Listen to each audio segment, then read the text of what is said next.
Good afternoon. My name is Krista Harrison, and I did a systematic literature review on transition services for students during and exiting high school.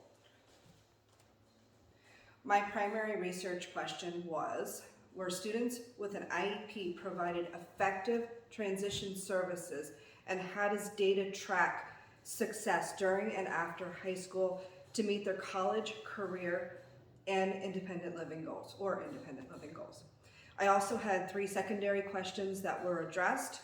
The first one was, what is the quality of the programs? It was found that there was lack of quality of some of the programs across the board, and there was some research done on that.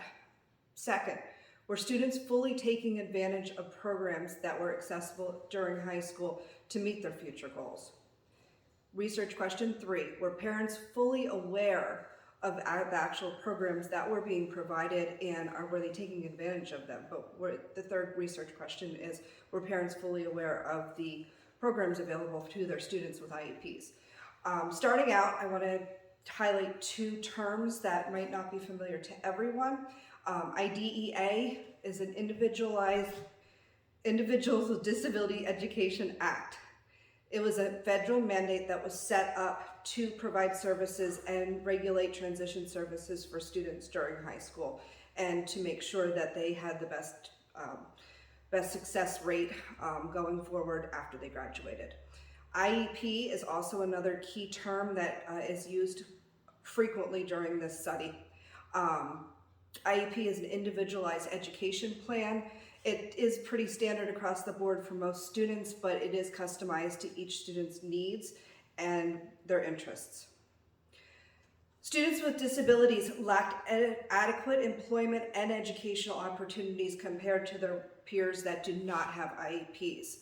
So studies did prove and show that students with disabilities were lacking in their skills, and therefore educational opportunities, they were not always taking advantage of them. It was found that only about 63% attained jobs 8 years post-graduation, and also 50% only took advantage of the work-related trainings that could be provided to them. They didn't actually all take advantage of them, even if they were available to them. Trainings from school and community showed a positive correlation for long-term success for these students. The availability is sometimes there, but it's not always there. Relevant, authentic learning experiences are provided that link students' preferences. So things that the students are into, that they do like, if you link their job training and their in-school training to things that they prefer, most likely that they are going to be more cooperative and take fully advantage of that. The purpose of this study was to evaluate multiple studies that demonstrate a connection between transition services and future goal achievement, along with identifying any gaps that were present. Transition planning plays a key element in long-term success. It's been found, but the consistency across the board and across the U.S. is not there. It is mandated that students have transition services in their IEPs, but it's not mandated that all schools provide those services in the same way. Families have a huge impact. Kids that do not have families that are very interactive have less chance of being as much successful as students whose families are aware of the programs and families who are involved with them. It was also found in one of the studies that teachers' attitudes provided a strong correlation with student success, and it could provide bias in that study, but they did say that teachers' attitudes did help or not help students in achieving their long-term goals. It also was it was also found that principals who have strong trainings and lead the helm at the top of the school and make sure that the teachers have their trainings, they were more successful in their programs, and they had stronger programs and more quality programs in their schools. Different authentic learning experiences could be job counseling, career interest surveys. These can all be done in school. Written career plans done with the student. Career aptitude test also can be done in the school. Exploration of local businesses or industries, job shadowing, tours of college and technical schools. Now, some of these do not take place in school, some of them take place outside of school.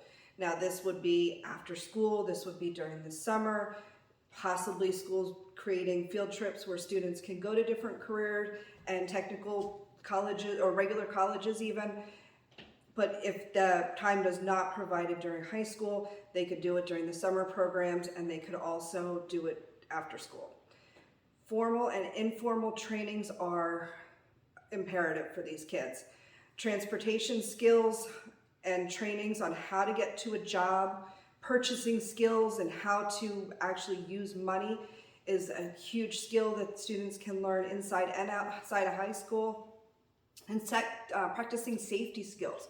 A lot of these children with IEPs and individualized needs are not adequate in their safety skills, and they don't always know to really look out for things that could be a danger to them. Once again, family supports is crucial when it comes to transition services and parents working together with schools to provide these transition services for the students. Also, providing students with self-advocacy. If you provide the students and show them how to be strong and to advocate for themselves, most likely they're going to find more programs and they're going to take advantage of these programs. Also, once again, social and employment skills, which also goes back to the job shadowing. Students could role play during the school day on how to have social skills and how to talk to each other effectively during a job interview, during job trainings, during the actual on-the-job training and what they actually do at that job. Limitations. IEPs are missing key elements, it was found in a lot of the studies that I had looked at. Parents and students are not always educated on the programs that are available to them.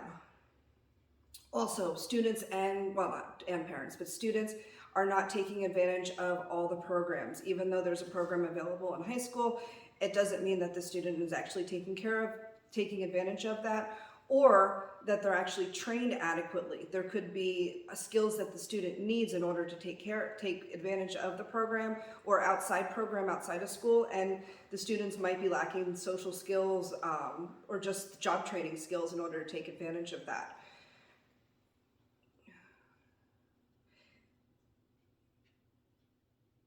The plans are also documented in IEPs quite frequently, it was found in many of the studies, but they were not always adequately initiated. Students were not always taking advantage of the programs even though they were in their IEPs, and improvements can really be made across the board of students taking advantage and actually doing the programs.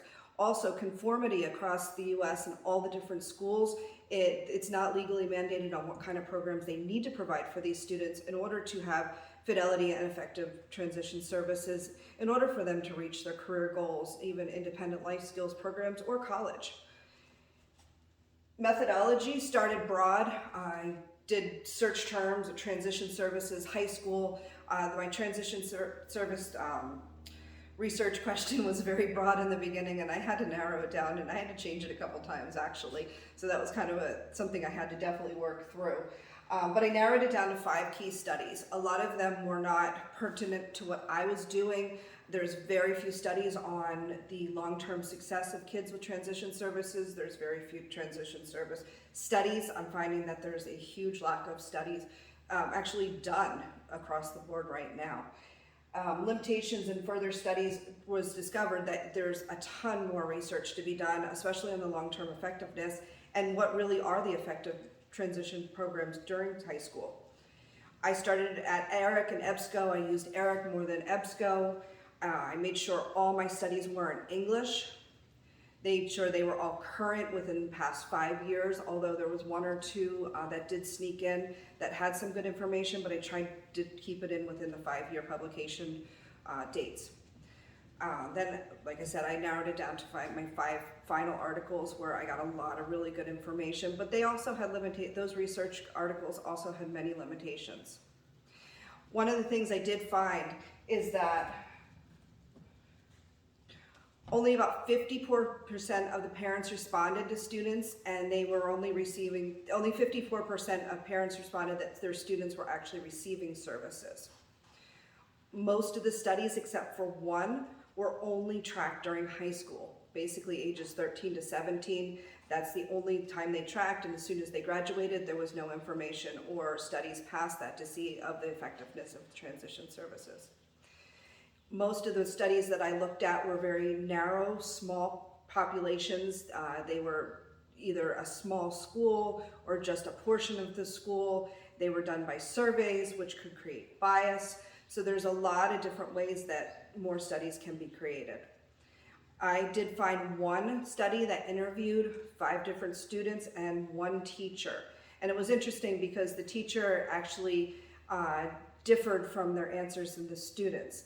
The students saw their strengths as differently than the teachers. The teachers saw the strengths as different than the students, which was kind of interesting. Limitations were surveys can create bias, like I said before. Transition services effective, but it's debated the initiation of the actual programs. Since they are all different and different districts are creating their own programs, it's not consistent across the board. So IDEA might want to step in and down the road make further mandates to mandate curricula that is the same across the board. So everyone has the same transition services, and then studies can be done to see the effectiveness of it, and then they can improve on their curriculum. Also, how to motivate a student. Motivating the students to do this. Some of these students don't care. They don't care about long-term goals. They're comfortable living at home. They're comfortable going to high school, and they're not looking into their future, really. The length of the studies are not tracking post-graduation. I had spoke about that before. New roles need to be maybe created in the school also, which is also a suggestion of mine. I know it's for budgets and things like that, but there may be transition coordinators that are needed, that meet across the board, and they have different trainings in order to figure out what's the best for these students. Implications is school accountability. Even though the transition services are in the student's IEP, are they actually being initiated? Are the students taking advantage of it? Are the parents being told about these transition services? So my recommendations, in conclusion, my recommendations are a number of studies are not adequate for the problem of students graduating and not really having a clear future goals, or who is tracking to make sure these kids are still succeeding, and are there programs out there for these kids, just like in high school when they have their IEP and their transition services there. What are the programs after high school, and are the parents educated on those? The studies that I did find were not large enough for the populations. They need to be much larger studies so they're uniform and they're not creating bias with just a small study. Surveys create bias, and 4 out of the 5 studies that I found were all surveys. The other one was interviews, which also could create bias. So the other thing is tracking after high school is imperative, since only one study had tracking after 8 years, and it found that only half, about 63% of the students actually had jobs after high school. So those are my recommendations.